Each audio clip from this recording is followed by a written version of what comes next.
ભારતે પહેલા નાગપુર, પછી કટક અને હવે પછી અમદાવાદમાં પણ ભારતની શાનદાર જીત થઈ છે. જી હા મિત્રો, ભારત અને ઇંગ્લેન્ડ વચ્ચે 3 મેચની ઓડીઆઈ સિરીઝમાં ત્રીજી મેચ અમદાવાદમાં રમાઈ હતી. તેમાં ભારતે 142 રને ભારતનો ભવ્ય વિજય થયો છે.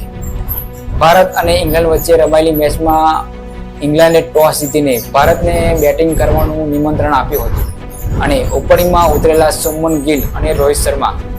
ગિલે આ વખતે તો બોલરોના છક્કા છોડાવી દીધા, પણ રોહિત શર્મા આ વખતે 1 રન બનાવી આઉટ થઈ ગયા હતા.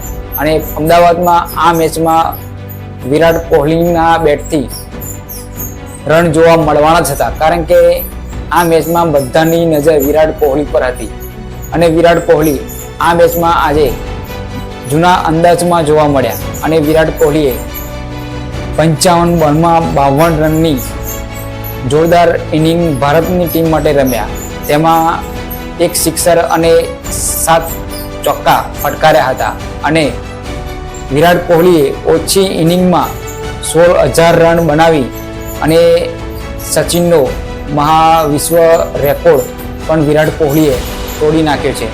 અને હવે તો શુભમન ગિલના બેટથી રન આવે એ તો ભારત માટે નવાઈની વાત જ નથી, કારણ કે શુભમન ગિલે ગઈ મેચમાં હાફ સેન્ચુરી ફટકારી હતી, એટલે કે 60 રન બનાવ્યા હતા. અને આ વખતે શુભમન ગિલે સેન્ચુરી ફટકારી દીધી. શુભમન ગિલે 102 બોલમાં 112 રન ફટકારી દીધા અને એ ભારતની જીત માટે બહુમૂલ્ય રન હતા.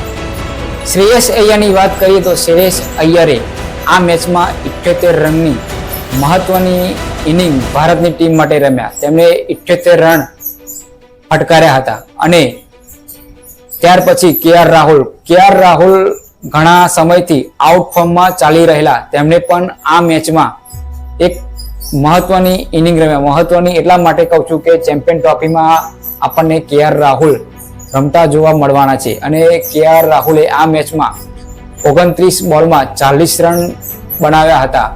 તે ભારતીય ટીમ માટે બહુમૂલ્ય સમાન હતા. આમ કરતા ભારતની ટીમે ઇંગ્લેન્ડની ટીમને 356 રનનો એક વિશાળ ટાર્ગેટ આપ્યો હતો.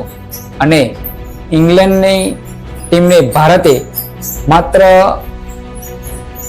34 ઓવરમાં 214 રનમાં ઓલ આઉટ કરી નાખ્યું હતું. અને ભારત આ મેચ 142 રનથી મેચ પણ જીતી ગયું અને ઓડીઆઈ સિરીઝ પણ જીતી ગયું. અને ઇંગ્લેન્ડને 3-0થી ક્લીન સ્વીપ કરી નાખ્યું છે.